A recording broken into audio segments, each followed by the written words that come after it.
doctora Patricia Lucila González Rodríguez para que pueda compartirnos sus experiencias y conocimiento en este seminario. Me voy a permitir leer una breve semblanza de la doctora.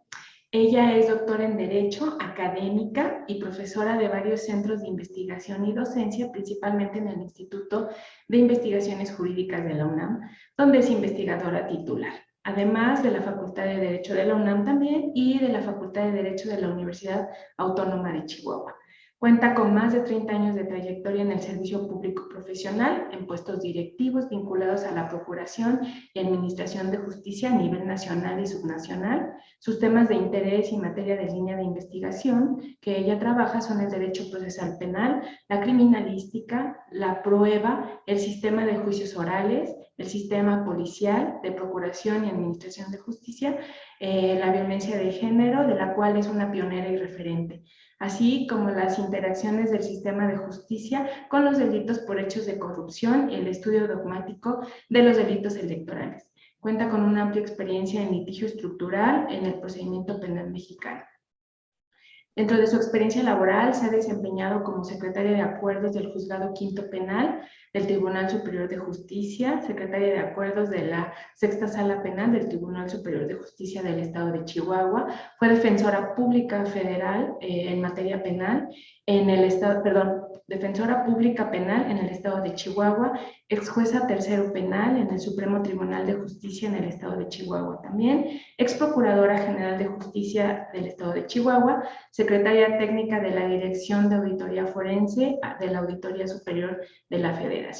Actualmente se desempeña como investigadora titular y es coordinadora del Seminario Universitario Interdisciplinario sobre Seguridad Ciudadana en el Instituto de Investigaciones Jurídicas de la UNAM, así como comisionada en la Comisión Técnica para la Transición de la Procuraduría a la Fiscalía General de Justicia de la Ciudad de México. Cuenta con múltiples publicaciones sobre el sistema de justicia penal, la investigación penal, las víctimas dentro del sistema de justicia y el derecho procesal. Dentro de sus diversos reconocimientos a su trayectoria, el 16 de julio del año 2008 obtuvo el premio Mujer Valiente otorgado por el Departamento de Estado por conducto del embajador de los Estados Unidos de América en México por las contribuciones en la promoción de la causa de libertad, justicia, paz e igualdad, destacando que los logros obtenidos ayudarán a crear cambios transformadores dentro del país y por ser un ejemplo positivo para mujeres líderes emergentes en el mundo. Pues el día de hoy, en esta tarde, nos engalana en el seminario. Bienvenida, doctora, y le cedo la palabra. Muchísimas gracias por la presentación, doctora Anaí Rodríguez González. Es un placer estar aquí con ustedes. Y bueno, agradezco también a la doctora Zoraida García Castillo, que es la coordinadora de nuestra licenciatura en Ciencia Forense de la Facultad de Medicina de nuestra Universidad Nacional. Y bueno, estoy contenta y pues muy motivada de estar en un auditorio tan selecto como es el del seminario de la licenciatura en Ciencia Forense, sobre todo por la actividad que durante varios años pues he desarrollado, no solamente la práctica jurídica, sino también desde el enfoque de la academia y de la investigación. Y pues me gustaría comentarles que preparé algunas notas relacionadas con la importancia que tiene la prueba pericial, particularmente en el proceso penal aquí acusatorio. Yo entiendo y lo visualizo perfectamente en cuanto a otras áreas de conocimiento del derecho. Sin embargo, me centraré por el tiempo a revisar algunos componentes o elementos importantes sobre esta prueba pericial en el sistema penal acusatorio, así específicamente en lo que es el procedimiento penal, porque recuerden ustedes que el sistema penal de naturaleza acusatoria pues se integra de varios subsistemas donde está inserto el subsistema de lo que hemos llamado prevención de la criminalidad o algunos seguridad pública, ¿no? Seguridad ciudadana, y el otro subsistema pues que realmente tiene bastante aplicación y que nosotros lo trabajamos con mucho énfasis en pruebas periciales, que es el de procuración de justicia y el subsistema de administración de justicia, donde ya se da toda esta relación procesal entre las partes y los jueces y los magistrados. Y finalmente, pues un subsistema que hemos dejado como muy a la saga y que es muy importante y que la prueba pericial también es trascendente, que es el subsistema de ejecución penal. Hemos avanzado algo con la ley de ejecución, la Ley Nacional de Ejecución Penal. Sin embargo, pues no tenemos el suficiente todavía conocimiento agrupado para que podamos decir que hay pues una total eficacia o eficiencia en el desarrollo de las normas que representan el subsistema de ejecución penal. Entonces, dicho esto, quisiera comentarles que para poder entrar en materia, primero tenemos que plantearnos como estas preguntas alrededor de lo de la prueba pericial en el procedimiento penal acusatorio, cuál es su importancia y cuál es su relevancia. Primero, habría que preguntarnos qué significa que un hecho esté probado en un procedimiento penal, como el que actualmente tenemos en México a raíz de la reforma constitucional del 2008. ¿Cuál es ese objetivo o ese fin esencial de la prueba en general en el procedimiento penal acusatorio? Y bueno, ¿cómo podemos maximizar estas probabilidades de averiguar la verdad en lo que es la admisión y la práctica, sobre todo de las pruebas periciales? ¿Qué impacto ha tenido la oralidad y el principio de contradicción en la construcción de la prueba pericial? Y también qué problemas presentan los componentes de una prueba pericial dentro del ámbito de la valoración probatoria por parte de los jueces de tribunal de enjuiciamiento, de los mismos magistrados e inclusive los jueces de control, y también obviamente los jueces de ejecución penal en la materia que les corresponde. Y bueno, ¿y cuáles son los problemas también técnicos de los expertos en la construcción de las pruebas periciales que se utilizan más a menudo en el procedimiento penal acusatorio, como por ejemplo las pruebas que tienen que ver con genética forense, las pruebas que están relacionadas con la química forense o con la física forense? Entonces, aquí hay que saber, pues, qué es lo que dicen las reglas que rigen en materia probatoria, pero no solamente en el Código Nacional de Procedimientos Penales, sino en la doctrina procesal científica, porque a veces nosotros tenemos como abogados una mirada muy limitada, muy restrictiva, y pensamos que la legislación lo es todo, o las reglas jurídicas lo son todo, y que ellas nos van a resolver los problemas de la práctica jurídica. Bueno, ellas nos orientan y nos acotan a cierto ámbito de aplicación, ¿no?, de ciertas reglas dentro del procedimiento penal. Sin embargo, atrás de la construcción de las normas jurídicas hay toda una doctrina procesal científica, y eso no lo debemos olvidar. Y en esta doctrina procesal científica pues se han considerado aspectos que tienen que ver con otras disciplinas que contribuyen a la averiguación de la verdad y también al acceso a la justicia en el procedimiento penal acusatorio.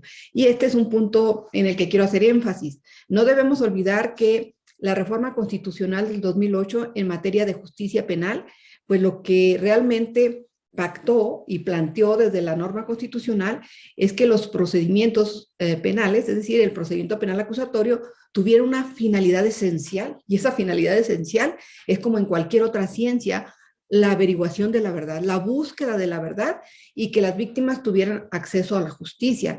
Pues realmente esto es un derecho humano o un derecho fundamental que tenemos que respetar en todas las reglas jurídicas que aparecen en el Código Nacional de Procedimientos Penales, pero particularmente en esta interpretación que hacemos desde la doctrina procesal científica. Entonces, de ahí que, bueno, si me permiten, les compartiré algo que creo que es importante que pues manejemos desde lo que es propiamente la averiguación de la verdad o la noción de prueba en esta averiguación de la verdad.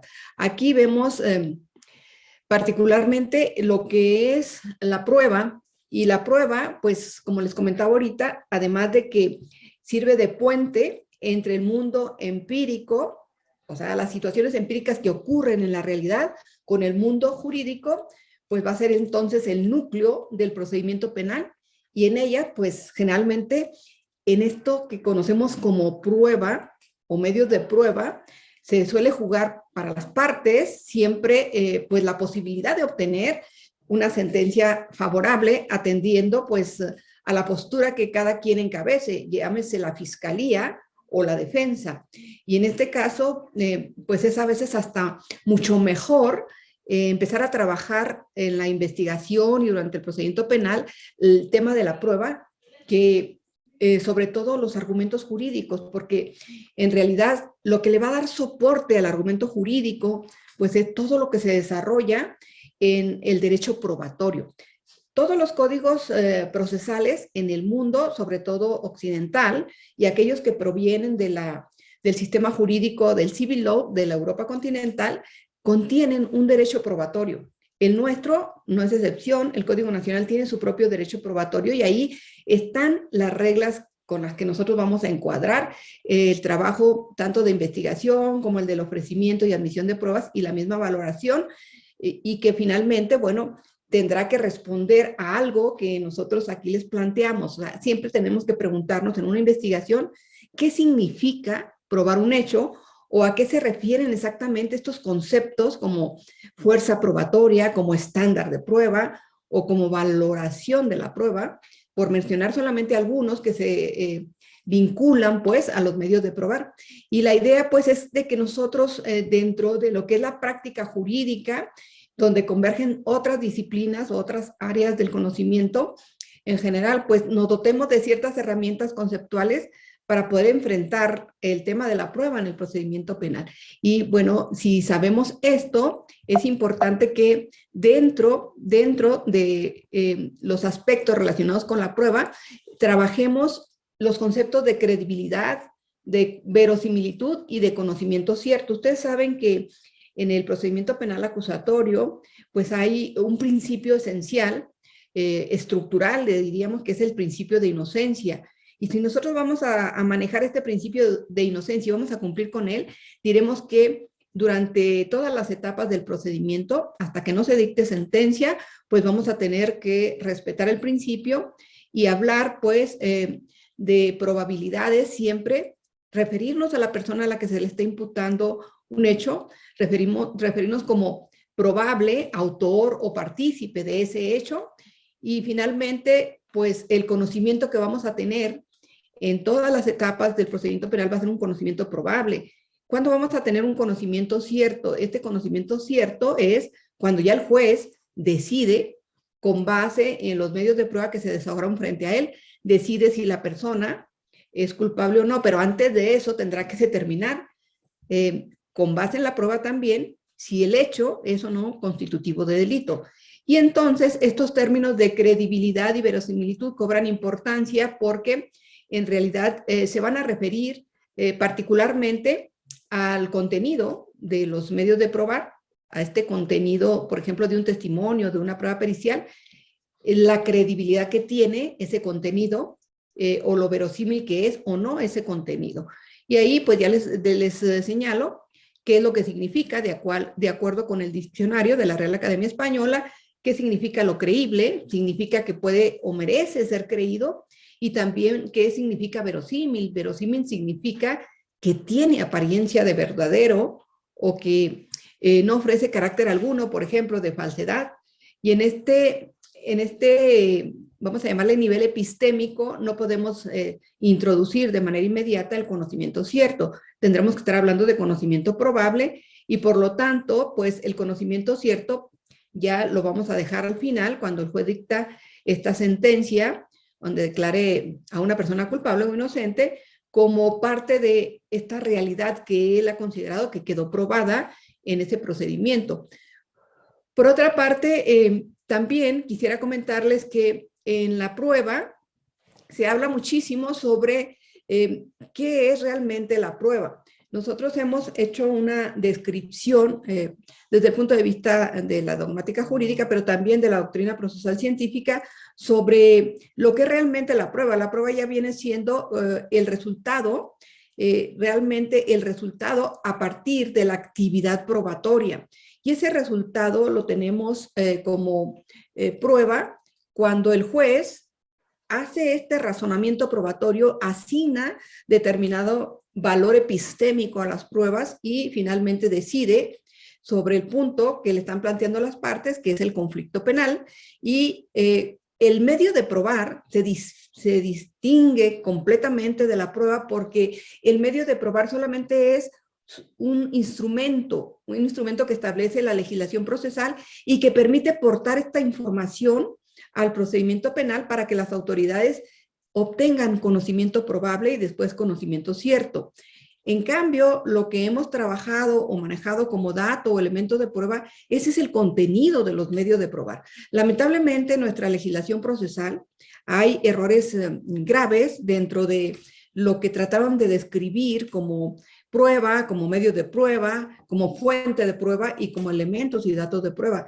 Estos errores tan graves se pueden localizar así con cierto énfasis cuando se dice que los jueces de control deciden con base a datos de prueba, pues sí, o sea, sí deciden con base a datos de prueba y elementos de prueba. Sin embargo, esos datos y esos elementos de prueba, ¿cómo llegan al juez en el procedimiento penal? Pues llegan a través de los instrumentos que son los medios de probar, como una prueba pericial, como por ejemplo un testimonio o un documento o una prueba material. Entonces, esta distinción creo que es importante que la mencionemos porque la práctica ha generado muchísima confusión, incluso los mismos jueces, tanto de control como los jueces de tribunal de enjuiciamiento, han distorsionado un poco el tema de la prueba y esto ha generado pues algunas resoluciones verdaderamente contradictorias o resoluciones que afectan el debido proceso y que pues también afectan a derechos fundamentales como el acceso a la justicia y el conocimiento de la verdad. Y en este sentido, bueno, aquí les expreso que la prueba, como la han mencionado en la doctrina procesal científica en el sentido de medio de prueba, bueno, eso es más que eso, ¿no? No es más que verificar en el Código Nacional de Procedimientos Penales cuáles son esos medios de prueba que autoriza el derecho probatorio en México. Y esos medios de prueba son el testimonio, la documental, la prueba pericial y la prueba material. Y bueno, y otros que aporten los avances tecnológicos. Y esos medios de prueba, su contenido son los datos y los elementos de prueba. ¿Y cómo podemos distinguir entre el dato o el elemento de prueba? Pues el dato de prueba es prácticamente lo que se conoce pues en las investigaciones como evidencias físicas o evidencias biológicas o indicios, como lo mencionan adecuadamente los peritos. Y de esta manera, bueno, la actividad probatoria está trazada básicamente a partir de los medios de probar cuyo contenido son los datos y los elementos de prueba.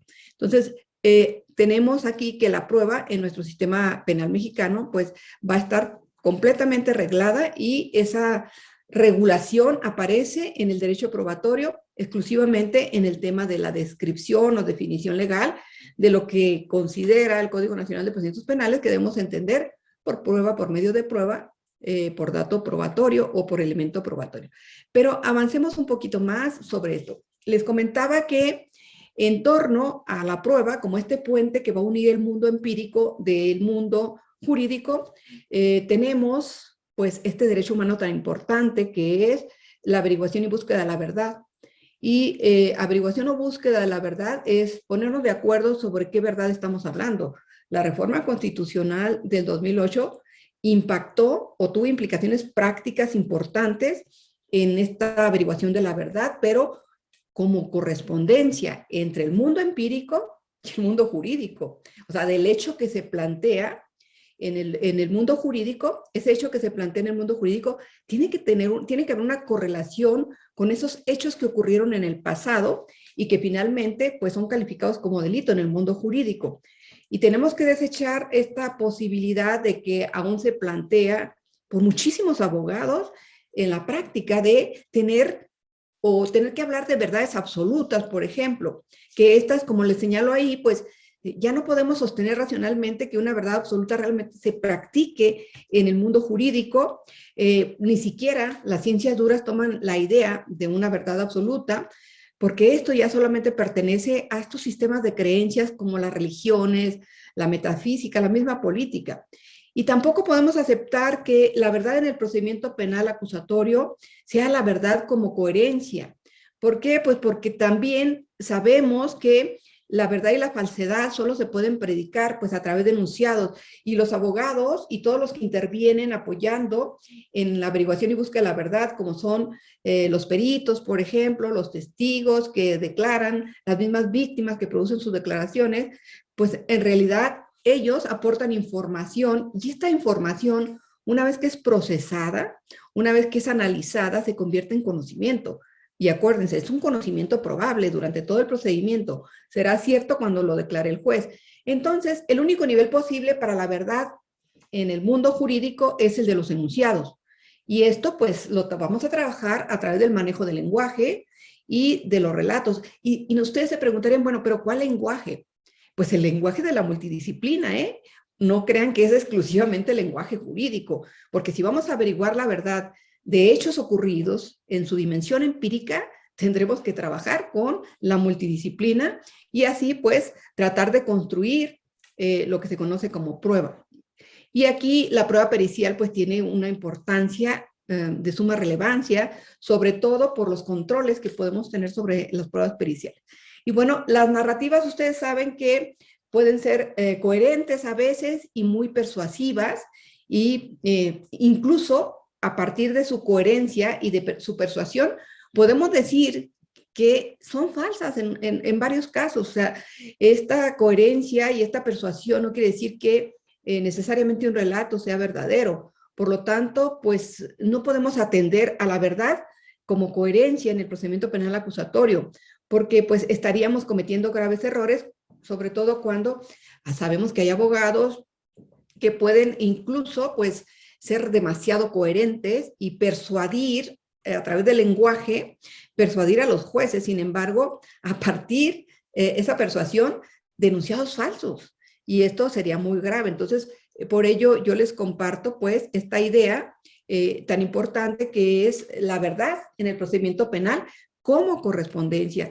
La doctrina procesal científica que proviene del derecho alemán, italiano, francés, que pertenece, como les comentaba, al sistema del civil law, al que pertenece el sistema jurídico mexicano, sobre todo en la materia penal, pues predican que la verdad es resultado de la correspondencia de este enunciado que formulamos a partir de una investigación como hipotético, como una hipótesis con el estado empírico del mundo, es decir, con lo que ocurrió en estos hechos del pasado que vamos a analizar y que vamos a trasladar al presente en una investigación penal y que tratamos de proyectarlo al futuro, que sería el juicio oral, donde los jueces ese enunciado lo van a revisar a la luz de lo que arrojan los datos o elementos de prueba de los medios de probar y van a hacer esta valoración y determinar ese estado empírico del mundo si existió o no existió, por ejemplo, el hecho que la ley califica como delito. Y si además hay un autor o un partícipe que haya participado o haya colaborado pues en la comisión de ese delito.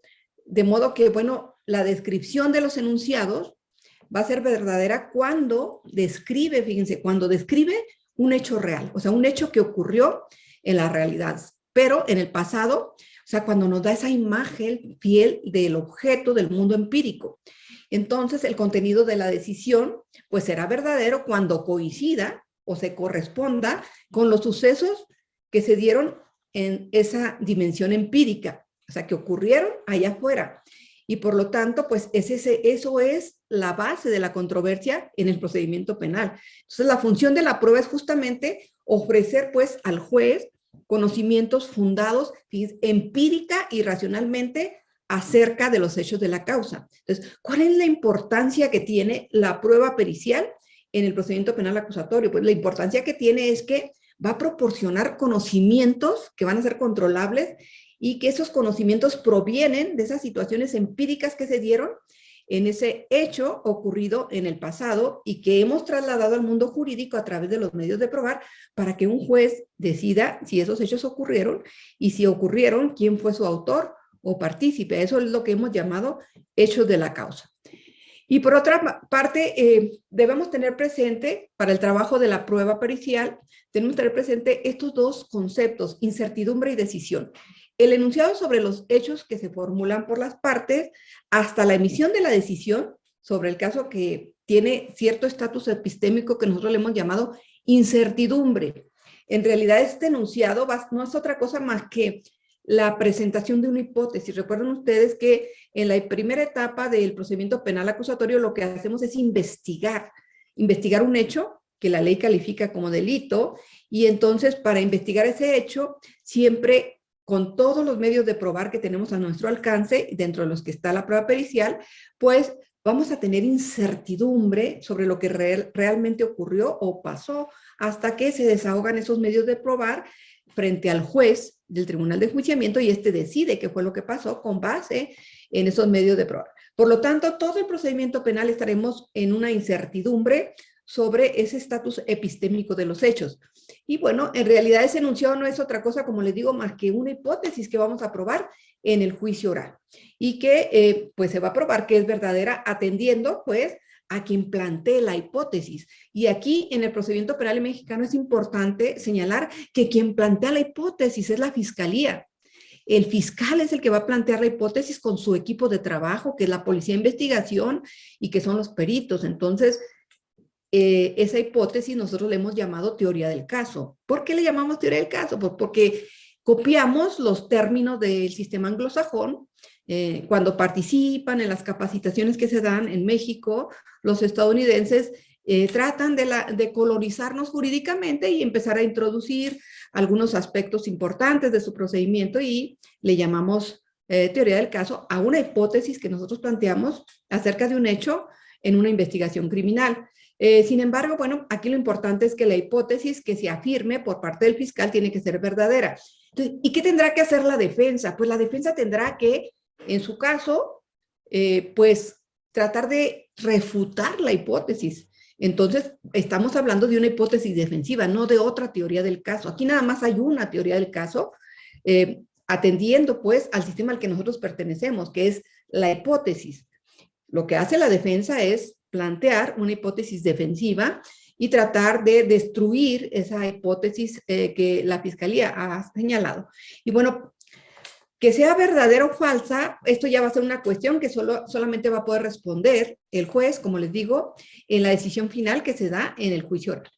Por lo tanto, pues en la prueba pericial es importante que veamos los términos en que suele emplearse para su denominación, esta prueba de peritos, también pues el peritaje, que es prácticamente el desarrollo técnico de la prueba, y el informe pericial, que podemos mantenerlo en un estatus de investigación, en un estatus que tiene que ver también con una investigación complementaria, pero inclusive, pues al momento en el que estamos en la etapa intermedia, cuando se ofrece como medio de probar la prueba pericial, podemos decir que ahí todavía tiene ese estatus de informe. Cuando se convierte en un dictamen, la prueba pericial, pues se convierte en un dictamen cuando ante el juez del Tribunal de Enjuiciamiento los peritos comparecen y pues dan su opinión sobre los hechos que se están investigando. Entonces, aquí la prueba pericial, como les señalo en esta diapositiva, más allá de todas sus diferencias técnico-jurídicas entre conceptos, vamos a señalar que con independencia de la información que pueda contener una prueba pericial, ha sido calificada en la doctrina procesal como científica, como artística, como técnica, inclusive como práctica. O sea, cuando se refiere a los oficios, por ejemplo, muy específicos que se desarrollan en determinado territorio. Y bueno, por otro lado, también vamos a mencionar que los peritos, de acuerdo con nuestra legislación procesal, son personas que tienen esta experticia especial en una tarea del conocimiento y que el Código Nacional es muy poco lo que señala sobre la prueba pericial y por lo tanto nosotros tenemos que atenernos a lo que aporta la doctrina procesal científica para poder hacer interpretación del concepto y de la finalidad de la prueba pericial y de cuáles son las exigencias que se tienen para la prueba pericial. Entonces, los peritos son expertos, efectivamente, y habría que contestarnos, bueno, pero ¿en qué consiste ser experto? Y si realmente es poseer este conjunto de conocimientos pues, proposicionales o cómo se identifica realmente un experto, o cómo sabemos quién es un experto. Y bueno, ser experto no es solo poseer información correcta sobre cierta área de conocimiento, sino también tener la capacidad o la disposición para poderla utilizar adecuadamente cuando se requiera. Cuando nosotros hablamos de que la puedas utilizar adecuadamente, nos referimos a estos principios éticos que deben prevalecer durante todo el procedimiento penal, porque si la finalidad del procedimiento es la averiguación y búsqueda de la verdad, como correspondencia, entonces necesitamos necesariamente de que se utilice de manera adecuada la información que se tiene, que se tenga esta capacidad para utilizarla así. Y bueno, generalmente es para por ejemplo, al tratarse de esta información experta, los jueces pues no van a tener el conocimiento o las habilidades necesarias para hacer a veces inferencias adecuadas sobre ciertos temas específicos en los que se está trabajando en alguna investigación, por ejemplo, de algún homicidio, de una violación, de un delito de secuestro, inclusive de un delito de administración fraudulenta o de un delito por hecho de corrupción. Y ahí es donde participan muchísimas áreas de las ciencias forenses que van a aportarle al juez pues ese conocimiento experto o ese conocimiento especializado que le va a ayudar al juez a tomar una decisión en la audiencia de juicio oral. Y bueno, a diferencia de los peritos, se supone que los testigos, aquí para poder hacer esta distinción entre perito y testigo, los testigos únicamente afirman aquello que han percibido por ellos mismos sin realizar ninguna inferencia a partir de esos hechos. Y al perito, pues no se le pide que exponga cuáles son las opiniones científicas o técnicas de los principales expertos mundiales, que esto no lo tienen que confundir con el rango de actualización que deben de tener. Sino que pues en realidad lo que le pedimos a un perito es que exponga su opinión con base en los avances de la tecnología y de la ciencia, que construye su propio conocimiento desde su área de expertise o disciplina. Y entonces esto finalmente pues va a servir para justificar en algunos casos su opinión, pero no le estamos diciendo, a ver, describe la opinión científica de fulano de tal o no, o sea, tú, ¿cuál es tu opinión sobre este hecho en concreto? Y si tiene tu opinión un respaldo científico importante en lo que tú estás diciendo, pero en el hecho concreto sobre el que estás haciendo este peritaje. Y bueno, la literatura procesal ha distinguido entre dictámenes científicos y dictámenes de opinión, y aquí les mencionaría que esta clasificación es de un gran procesalista de Aroca, un argentino, que dice que el dictamen científico, pues aquí el perito tiene una función importante y es simplemente verificar la exactitud de alguna afirmación de hecho efectuada por alguna de las partes, haciéndose ello por medio de lo que él llama experimento, que es objetivo y que puede dar algún resultado. En cambio, el dictamen científico de opinión dice, pues de lo que trata es de que se valore o se aprecie un hecho o una circunstancia, y esto va a suponer ineludiblemente la realización de un juicio, o sea, determinar un juicio. Estos dictámenes científicos de opinión se utilizan mucho en los organismos internacionales, particularmente en los tribunales, donde se trata sobre violaciones a derechos humanos, donde la legislación, que es la legislación internacional, exige o requiere que, atendiendo al país al que se están trabajando, bueno, se están juzgando hechos de violaciones a derechos humanos, pues acudan estos expertos científicos y den su opinión sobre cómo en la legislación nacional imperan ciertas reglas, sobre todo en materia probatoria, y cómo esas reglas son evaluadas para determinar, por ejemplo, la verdad de los hechos en materia penal.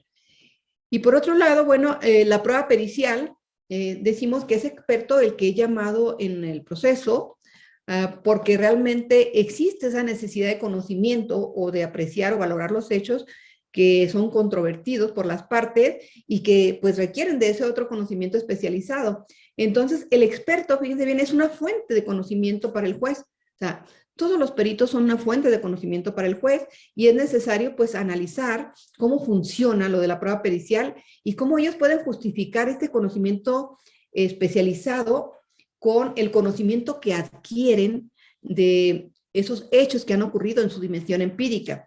Entonces, el dictamen pericial será una fuente de conocimiento en sí mismo. ¿Por qué? Porque el dictamen pericial lo que posee son datos y elementos de prueba relacionados con los hechos ocurridos en su dimensión empírica.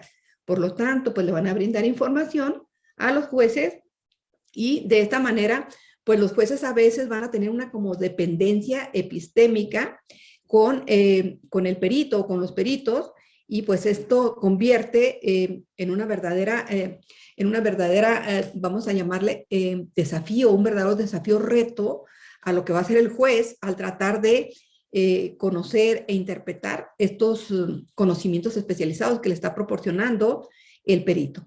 Entonces, la prueba pericial, conocimiento adquirido a través de la prueba pericial, siempre pues es un conocimiento de segunda mano, porque lo vamos a obtener de quienes intervienen, que generalmente son peritos o técnicos forenses, o sea, científicos y técnicos forenses se convierten en peritos y finalmente su conocimiento que aportan al juez es de segunda mano, y esto va a suponer que la información que se da en la investigación y en el juicio oral pues va a ser filtrada a través de la mente de ellos, pues a la mente de el juez, y entonces aquí empezamos con problemas, porque vamos a ver los sesgos que se pueden transportar del conocimiento experto al conocimiento del juez, y también la fiabilidad que puede tener un peritaje cuando hay ciertos sesgos del conocimiento que se trasladan al juez. Y el juez, pues, a veces suele carecer de este criterio sustantivo, o sea, este conocimiento especializado, y independientemente de que le pueda ofrecer un perito o incluso una comunidad de expertos, a veces evaluar estas afirmaciones no es tan sencillo, y los jueces deben de prepararse profundamente en lo que es la producción de este conocimiento que tiene que ver con la construcción de las pruebas técnicas y las pruebas científicas. La ciencia forense tiene una gran relevancia en la averiguación de la verdad, porque en realidad lo que hace es que las partes puedan construir pruebas técnicas y científicas y trasladar el conocimiento de los hechos en su dimensión empírica al mundo judicial, es decir, al mundo de los jueces. Entonces, la adquisición de conocimiento experto pues se reduce a aquello que el juez pueda percibir a veces mediante el propio experto. Y este, como les decía ahorita, es un gran reto, y pues también representa muchos desafíos para el conocimiento jurídico que manejan los jueces actualmente.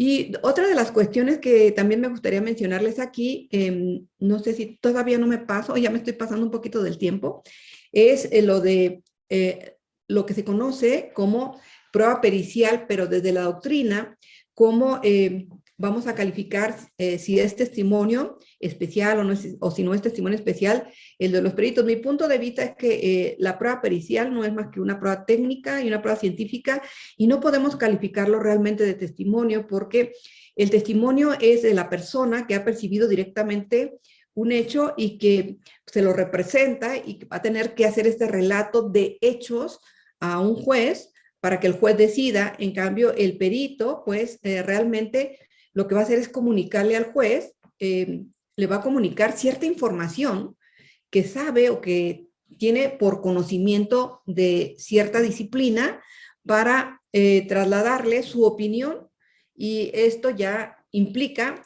otros problemas como son los sesgos cognitivos, y pues el testimonio experto es fuente de conocimiento, así es el testimonio en general de los testigos, fuente de conocimiento, pero esta fuente de conocimiento es especializada y sí tiene una opinión. En cambio, tratándose de los testigos o del testimonio, ahí no hay opiniones, ahí hay relatos que tienen que coincidir con lo que observaron a través de sus sentidos. En cambio, el experto, el testimonio experto, como le llaman, es el perito que, como fuente de conocimiento, da una opinión especializada.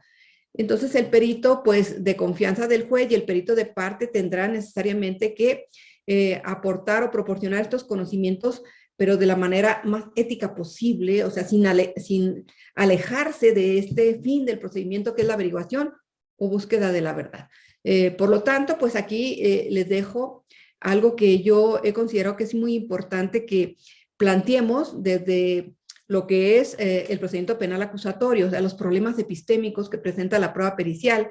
Y esto pues da para un debate mucho más profundo, y que en la práctica jurídica, en los casos penales que tramitamos en nuestro país, a lo largo y ancho del territorio, vemos que hay pues graves deficiencias en la construcción de las pruebas técnicas y científicas derivadas de la ciencia forense.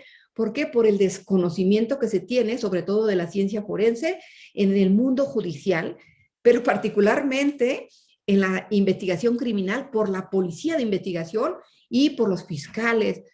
Quizás algunos peritos pues pudiéramos decir que tienen cierto conocimiento y expertise, pero a veces también se alejan demasiado de lo que tiene que ver con el conocimiento a partir de una verdad como correspondencia, y de cuál es el fin del procedimiento, pues la averiguación de la verdad. Entonces, vamos a mencionar pues que la expertise es constitutiva de lo que dicen que puede ser el testimonio experto, y no tenemos que perder de vista que el interés jurídico no es la adquisición a veces de la información simplemente, sino la adquisición de cierta información que se obtiene mediante terceros, que son los peritos o expertos, en algún área del conocimiento que va a ser relevante para que el juez tome una decisión final.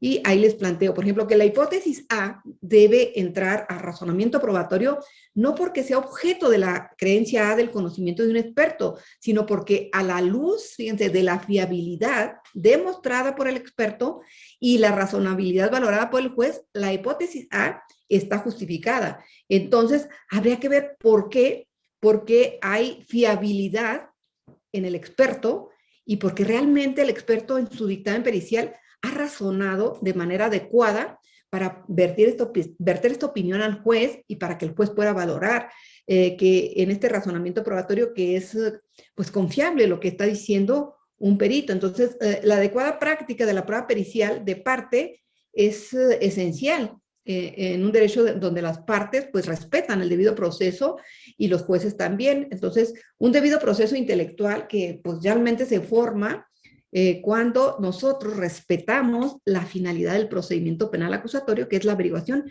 y búsqueda de la verdad como correspondencia. Pues hasta aquí les dejaría, es muchísimo el material que les preparé, pero hasta aquí les dejaría un poco estas inquietudes y pues no sé, me gustaría que de alguna manera, si tienen preguntas que hacer o algunos comentarios en torno a lo que ocurre, sobre todo en nuestro país, en la aplicación de la prueba pericial desde el enfoque de las ciencias forenses, pues que ustedes me mencionaran si tienen alguna dudas o comentarios que hacer al respecto,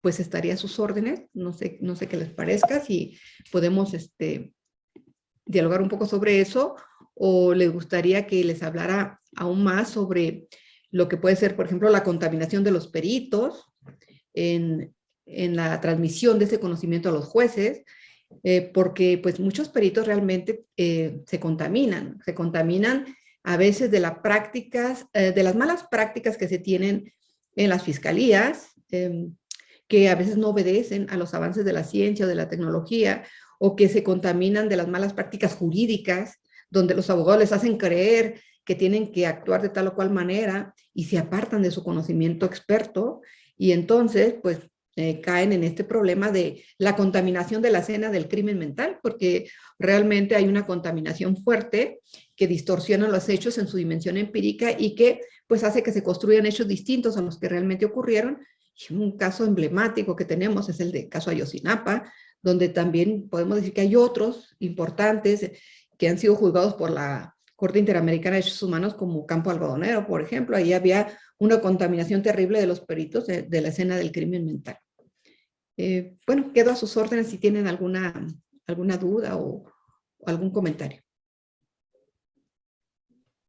Muchísimas gracias, doctora Patricia. No sé si alguien tenga alguna pregunta, alguna duda, algún comentario. Doctora Zoraida, bienvenida, adelante. Gracias. Doctora Patricia González, muchas gracias por estar aquí. Bienvenidísima. Ya le dio la bienvenida a la doctora Anaí Rodríguez. Yo me incorporé un poquito más tarde porque tenía que comparecer en un consejo que empezó hace rato, pero ya me incorporé. Y alcancé a escuchar esta mención que hace sobre el testimonio experto. Me pareció muy interesante porque en el contexto del sistema penal acusatorio que todos hemos venido aprendiendo y integrando a nuestras nuevas formas de trabajo, pues una de las herencias de vocabulario del mundo anglosajón es que el perito es un testigo experto, o sea, casi que se usa como un sinónimo, ¿no? En el proceso. Entonces, usted hace una diferencia y dice, pues es que eso no puede ser un testigo experto, porque una cosa es ser testigo y otra cosa es ser experto, ¿no? O sea, prácticamente creo que eso es lo que dice, ¿no? Pero, ¿cómo entonces hacemos para trabajarlo con este lenguaje que nos da la teoría del sistema adversarial que trae al tema del testigo experto. ¿O usted propondría desechar ese término, quitarlo de nuestro vocabulario? Porque sí que es cierto que la de prueba pericial termina desahogándose como un testimonio. O sea, él tiene la particularidad de que ahora el perito tiene que comparecer y si bien se tendría que valorar la prueba en el fondo con el dictamen que se emita, pero una de las cosas muy importantes para la valoración es lo que se diga en el juicio, lo que responde al juicio, en el juicio el perito en el interrogatorio y en el contrainterrogatorio. Entonces, ¿cómo hacer con eso? Bueno, creo que hay dos caminos. Uno de ellos, que yo creo que es el más complicado, es que nuestras prácticas jurídicas, donde pues intervienen, como les comentaba ahorita en el procedimiento penal acusatorio, distintas áreas del conocimiento de las ciencias forenses, en nuestras prácticas jurídicas, a partir de la capacitación especializada de los fiscales, de los defensores, de los mismos jueces, que son los que imponen a ciertos criterios, y de los magistrados, pues desarrolláramos toda una cultura, ¿no? Toda una cultura en relación a la prueba pericial y sobre todo una cultura en la que la ciencia forense estuviera presente ahí y la doctrina procesal científica pudiera dialogar con la ciencia forense de los avances que tenemos en la Europa continental, de donde proviene nuestro sistema jurídico, que es el civil law, y donde alemanes, italianos, franceses, pues en realidad dicen, a ver, la doctrina procesal que ha evolucionado durante muchísimos años, décadas, pues el experto, el perito, es un perito simplemente, o sea, es técnico o científico forense. Esas son las palabras. Es un técnico y un científico forense. No es un testigo. El testigo es el que ha percibido a través de sus sentidos algo en hechos ocurridos en su dimensión empírica y por lo tanto, pues ese va a ir a relatar lo que vio, lo que percibió a través de sus sentidos. Y el técnico y el científico forense van a dar una opinión experta de su área de conocimiento una vez que ha trabajado, por ejemplo, ya sea en una escena del crimen material, con ciertas evidencias o bien en el laboratorio. Y por lo tanto va a ir a dar una opinión y sus conocimientos tienen que estar pues actualizados. Y por lo tanto, bueno, si nosotros hacemos eso a partir quizás de las capacitaciones especializadas, pero pues con la anuencia obviamente de quienes trabajan en la práctica jurídica cotidiana, pues podríamos lograr algo. Pero la otra es la revisión de las reglas procesales de nuestro Código Nacional de Procedimientos Penales. Recuerden ustedes que cuando se creó el Código Nacional de Procedimientos Penales, pues tuvimos un apoyo muy fuerte de los Estados Unidos y las personas que enviaron a capacitar generalmente son personas que ni siquiera, fíjense, tienen conocimientos jurídicos sólidos, porque son personas que son jubiladas de la DEA, del FBI. Pues yo encantada que nos mandaran, por ejemplo, a los profesores de las universidades top de los Estados Unidos para hablar sobre prueba científica. Ah, no, pero nos mandan a otras personas que tienen una instrucción precisa. Y esta instrucción precisa es tratar de colonizar jurídicamente a México, tratar de introducir el sistema del common law a México. Y yo se lo digo por experiencia, porque a mí me lo hicieron. Solamente que nosotros nos apartamos y digo, a ver, venga para acá su conocimiento especializado, sus avances tecnológicos, científicos, pero usted no se puede meter con las reglas procesales de nuestro código, porque pues no se pueden meter porque ustedes pertenecen a un sistema jurídico distinto. Y entonces yo sí creo que el otro camino es trabajar fuertemente pues con los legisladores para que realmente logren una precisión y exactitud en el manejo del lenguaje y pues hagan lo posible por adecuar estos términos, ¿no?, a lo que realmente es nuestro sistema jurídico que proviene del civil law, pero que no hagan estas mezclas tan absurdas que a veces lo que hacen es distorsionar las normas procesales y en la práctica jurídica también pues llevarnos por un camino que genera sentencias injustas, porque todavía hay muchísimos jueces que ni siquiera se ponen a plantear cuál fue este gran cambio epistémico que se dio del sistema mixto al sistema acusatorio, que fue la averiguación de la verdad. la verdad como correspondencia. Todavía yo escucho en los tribunales que dicen la verdad histórica. ¿Qué les pasa? O sea, ¿qué tiene que ver la verdad? Aquí no hay verdades históricas. Aquí hay una verdad como correspondencia entre el hecho en su dimensión empírica y los enunciados jurídicos que se plantean en el procedimiento y el puente para unir esos hechos de su dimensión empírica y los enunciados jurídicos que van a ser juzgados, bueno, pues es la prueba o los medios de probar. Pero bueno, yo digo que esos son los dos grandes caminos, los dos son complicados, son complejos, pero estoy segura que en el futuro vamos a lograr, pues, perfeccionar un poco nuestro procedimiento penal y lograr eliminar todas estas contaminaciones que se hicieron en el lenguaje, no solamente en el lenguaje jurídico penal, sino también han creo que permeado a otras áreas del derecho. Y yo tengo otra pregunta que quisiera aprovechar porque usted es una persona que le tocó, precisamente como ya nos lo dijo, estar en ese momento del cambio de sistema, tratar de implementarlo en su estado, hacer todos los movimientos de estructura, y pues ahora, a varios años, viendo un poquito para atrás, a mí me gustaría mucho su opinión, ¿no? ¿Cómo ha visto? ¿Qué hemos logrado? A mí sí me gustaría saber su perspectiva en la experiencia de haber sido fiscal, de haber trabajado en un sistema anterior y después conocer al actual. Sí, y para centrarnos en el tema de prueba y en el de la prueba pericial, ¿hemos tenido algún cambio verdaderamente significativo que nos haya hecho avanzar o no, o que nos falta, visto así, ¿no? De manera retrospectiva? Bueno, yo creo que lo que hemos hecho, y esto es un tema cultural muy fuerte, lo que hemos hecho es, pues, reconfigurado el sistema inquisitivo o mixto, como muchos abogados le quieren decir, para no sentirse tan mal, porque las notas inquisitivas eran el 80% del sistema penal anterior frente al sistema, un sistema penal liberal. Pero bueno, el sistema inquisitivo o mixto lo hemos reconfigurado en las prácticas jurídicas del sistema acusatorio.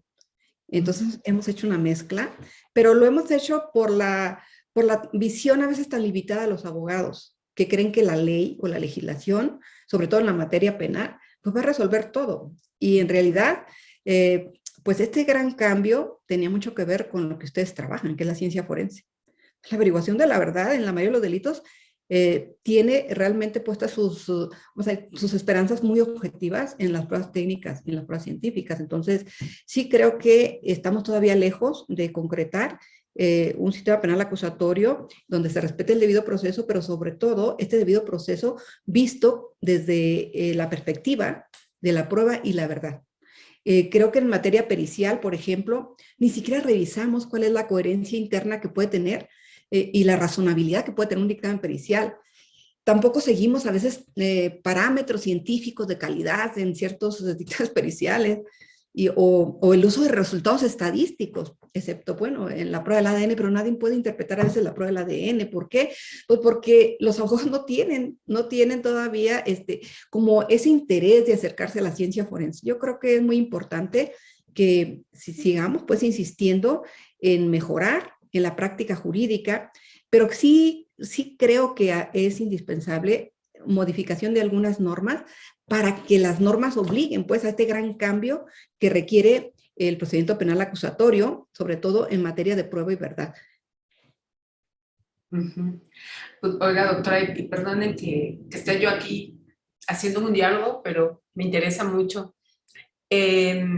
Nosotros trabajamos, como usted dice, ciencia forense, estamos formando científicos forenses. Aquí entre nosotros hay algunos alumnos de la licenciatura, unos egresados, que me da mucho gusto verlos.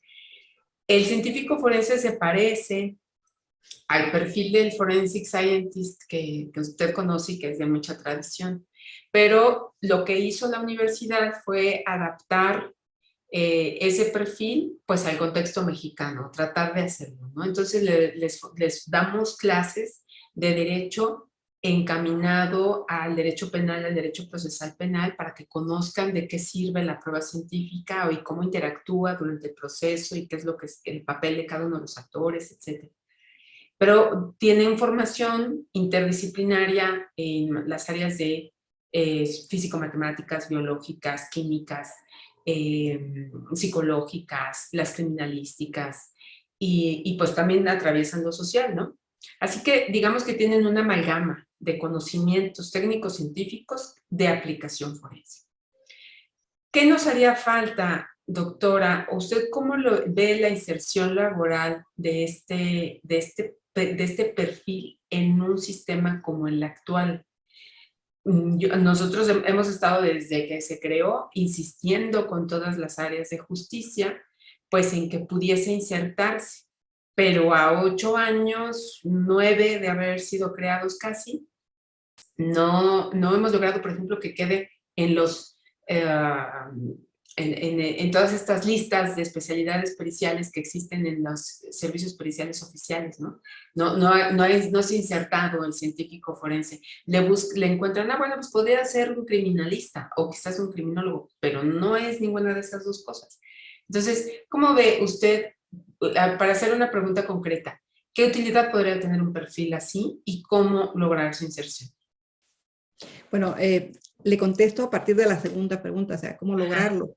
Mire, primero el problema que tenemos en México es que hay como un desinterés por la construcción de, por ejemplo, todos los laboratorios de ciencia forense.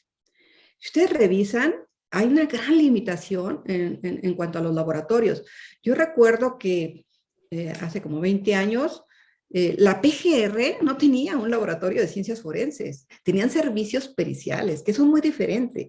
Inclusive, cuando el caso de Campo Algodonero, emitieron un dictamen, servicios periciales, completamente equivocado. Fíjense, la Procuraduría General de la República, hoy Fiscalía, logra instalar un laboratorio de ciencia forense hace como 10 años.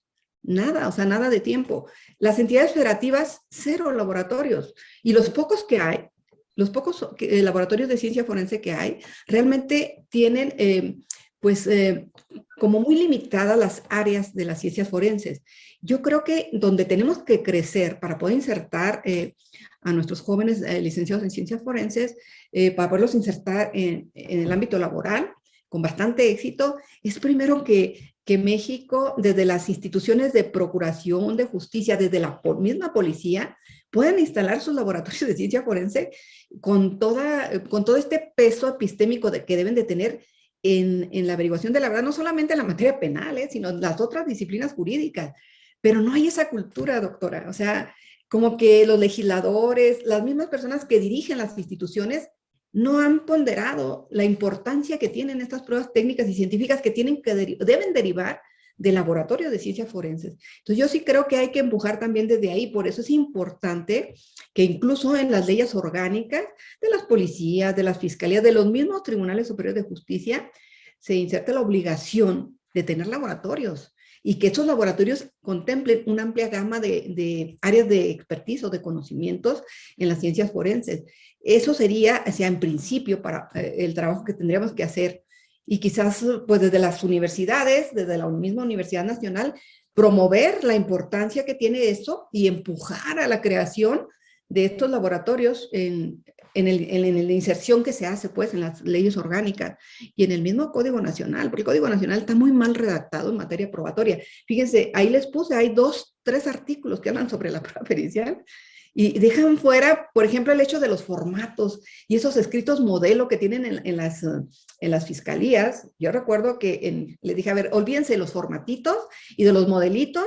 Los peritos tienen que tener una libre forma de redactar sus propias opiniones. Nada de formatos, porque luego lo llenan y dicen puras tonterías. O sea, burocratizan y convierten aquello en un trabajo completamente mediocre. Entonces, hay que generar, pues, otras nuevas prácticas, otros modelos y métodos de trabajo en la práctica jurídica desde lo que son ahorita los laboratorios de ciencia forense que hay y pues los llamados servicios periciales que todavía existen en el país.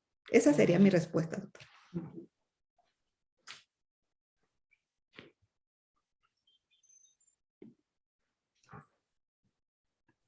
Carla, adelante. Doctora, voy a aprovechar para justamente como hacer énfasis en esta última parte que nos mencionó, cómo poder evitar que los servicios periciales no estén contaminados, cómo poder hacer que sean como objetivos. Esto tiene que ver con la independencia, orgánicamente hablando, o cómo poder hacer que justamente estos análisis, que estos enfoques no estén permeados de algún tipo de estereotipo o pues de justamente de las instrucciones del propio fiscal. ¿Cuál sería su opinión sobre eso? Muchas gracias, maestra Carla Vázquez, y gracias por todo el apoyo a nuestros diplomados de perspectiva de género. Mire, yo creo que a raíz de esta última sentencia de la Corte Interamericana de Derechos Humanos que condenó al Estado mexicano, creo que es muy importante que empecemos a trabajar, como les digo, desde las mismas universidades, a difundir la necesidad de la creación, pues, así, de la autonomía, pues, que deben de tener los servicios periciales, desde los laboratorios a toda una estructura, incluso pensar la estructura, la futura estructura con sus nuevos métodos de trabajo que deben de tener los servicios periciales. Y plantearlo, ir a plantearlo con los legisladores desde la UNAM, o sea, reunirnos en la inter y multidisciplina, y decir, vamos a hacer este planteamiento y vamos a llevárselos a los legisladores, a la Cámara, para que lo revisen y vean la necesidad de que necesitamos realmente el cambio de paradigma de las pruebas técnicas y científicas. Ahí tiene que haber un cambio de paradigma desde los métodos de trabajo, pero también desde las estructuras y el funcionamiento que deben de tener realmente estos servicios, como le llaman, periciales o laboratorios. Creo que ahí está la clave, que nosotros podamos empujar desde la universidad para que se dé este gran cambio que afortunadamente pues se insertó, les digo, en esta sentencia, ay, ¿cómo se llama la señora? Perdón, Digna Ochoa. Digna Ochoa. Con el asunto de Digna Ochoa. Ese nos da a nosotros una herramienta fundamental para lograr que se haga este gran cambio y que realmente se genere una inversión de recursos públicos para crear pues nuestros nuevos laboratorios, nuestros nuevos servicios periciales. Esa sería mi opinión. Y aprovechando, pues vamos a juntarnos, vamos a reunirnos, ¿no? Desde la UNAM para ver qué podemos hacer en los planteamientos, los seminarios, todo lo que tenemos. Nosotros también tenemos un seminario que trabaja temas de cultura de seguridad. Entonces, yo creo que los seminarios pueden hacer un gran trabajo en la UNAM para hacer los planteamientos directos ante la Cámara de Diputados. Totalmente de acuerdo, doctora. Sí, gracias. Muchas gracias, doctora. ¿Alguien más tiene alguna pregunta? Bueno, si no hay alguien más, yo quisiera hacer una pregunta, porque escuché con mucha atención su ponencia y hay un tema que a mí me causa como un poco de ruido con esta idea de los sesgos cognitivos, porque pienso que evidentemente es muy importante poder identificar cuando a lo mejor una persona experta o alguna parte dentro del proceso trae como este sesgo muy marcado y esto pudiera afectar, digamos, como el propio proceso. Y esto obviamente queda o va a estar dirigido a que el juez pueda tomar una determinación sobre eso. Sin embargo, me pone a pensar siempre que todos de alguna manera tenemos esos sesgos, ¿no? Una persona experta lo va a tener evidentemente por la formación y por el cuadro teórico que trae en su cabeza.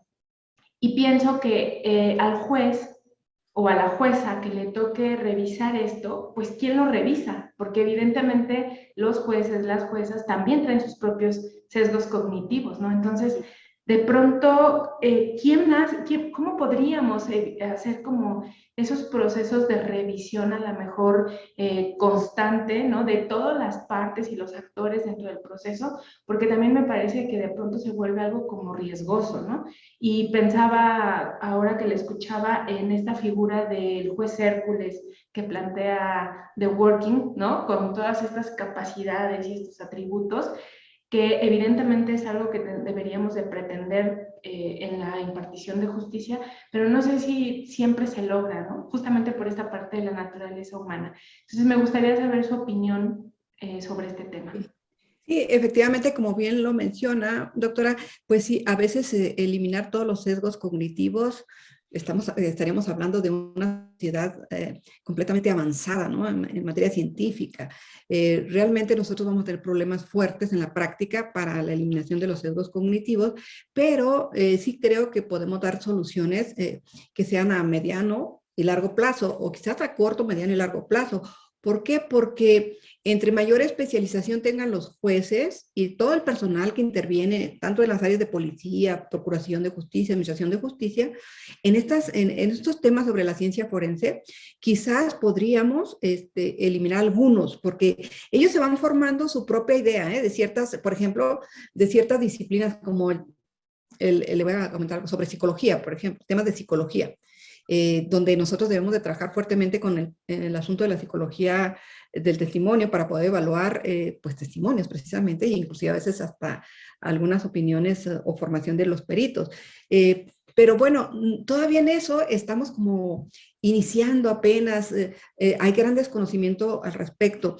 Sin embargo, mire, creo que las instituciones sí deberían, sobre todo las de administración de justicia, por el tema de los jueces y los magistrados, sí deberían de tener equipos inter y multidisciplinarios de ciencia forense para que pudieran interactuar con los jueces sin que esto signifique que los jueces van a sustituir el conocimiento del perito para trasladarle una resolución, ¿no? Es para poder dialogar, hacer este diálogo de saberes, ¿no? Entre el derecho y esas disciplinas y entender y comprender sin sesgos, porque hay que revisar precisamente a través de ciertos protocolos la posibilidad de que tengamos el conocimiento más actual de la comunidad científica a la que corresponda ese conocimiento de que el juez va a adquirir a través de la fuente que es el perito.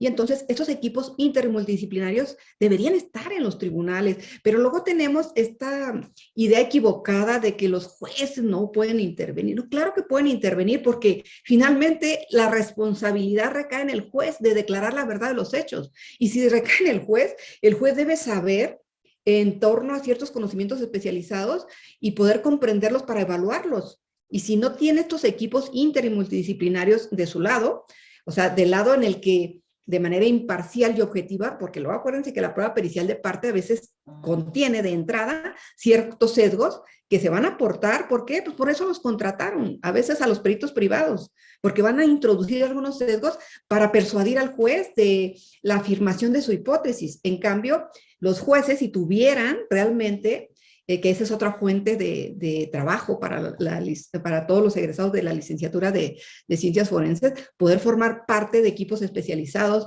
en los tribunales superiores de justicia. Entonces, los jueces deberían de tener estos equipos para poder evaluar correctamente las pruebas técnicas y científicas y sobre todo para que ejercieran a plenitud sus facultades o potestades probatorias. Discúlpenme, pero los jueces tienen que tener potestades probatorias porque los jueces al final son los que tienen que declarar la verdad de los hechos. Y habrá casos, y a mí me han tocado casos donde pobres jueces, pero se quedan sin nada prácticamente cuando hay ineficiencia, cuando hay negligencia de las partes, y pueden ellos con una o dos pruebas periciales darle el sentido correcto a su decisión, o sea, acumular información y darle sentido correcto. Y no lo hacen, ¿por qué?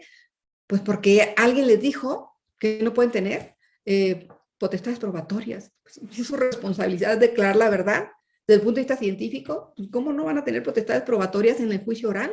Deben de tenerlas.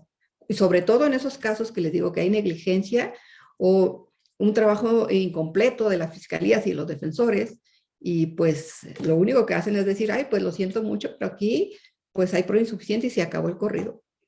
Y para afuera. Y a veces por eso quedan en libertad personas que deberían estar privadas de la libertad por delitos gravísimos.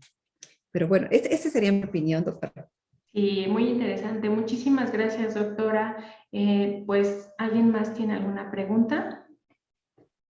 Muy bien, pues le doy la palabra a la doctora Zoraida para concluir el seminario del día de hoy. Muchas gracias.